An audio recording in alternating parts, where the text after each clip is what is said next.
लहंगवा लाल हो जाएगी। जी हाँ, पवन सिंह का ये गाना आज आया है, थोड़ी देर पहले 1 घंटा हुआ आए हुए और उसके पहले टीज़र आया था, तो मैंने एक वीडियो बनाया था कि पवन सिंह का गाना आज नहीं आएगा, इस साल नहीं आएगा। क्योंकि देखिए, बहुत सारा जगह पे मैंने कमेंट्स पढ़े थे कि पवन सिंह जो है जानबूझ के लेट कर रहा है, फिर उनका टीम का प्रॉब्लम है, गाना जो है होली के काफ़ी पहले ही आ जाना चाहिए था, लेकिन गाना होली के 1-2 दिन पहले ही आ रहा है, तो इसका क्या मतलब?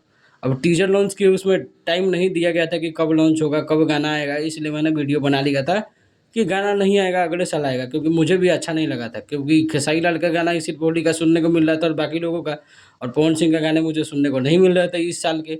और काफ़ी एक्साइटमेंट इसलिए था ना कि बद्री झा ने फ़िल्म के गाने को, इस गाने को मतलब वो तो जमशेदपुर में जो फ़िल्म की शूटिंग हो रही है उसके डायरेक्टर हैं, लेकिन इस गाने को पर्सनली जो है बद्री झा ने डायरेक्ट किया था और सुनने को बहुत कुछ मिला था इस गाने में।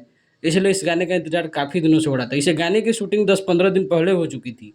इसको आने में पता नहीं इतना लेट क्यों लगा, लेकिन आया तो दुरुस्त आया, गाना काफ़ी ज़बरदस्त है, सुन के काफ़ी ज़्यादा मज़ा भी आया।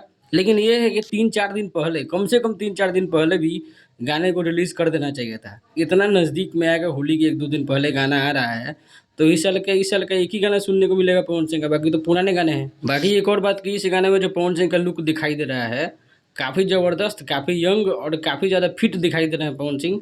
और ये स्पेशल तैयारी किया गया है इनकी जो नई फ़िल्म काला माटी आ रही है उसके लिए। तो गाना तो ज़बरदस्त लगा, आपको कैसा लगा गाना? अपनी राय कमेंट बॉक्स में ज़रूर दीजिएगा। मिलता है अगले वीडियो में।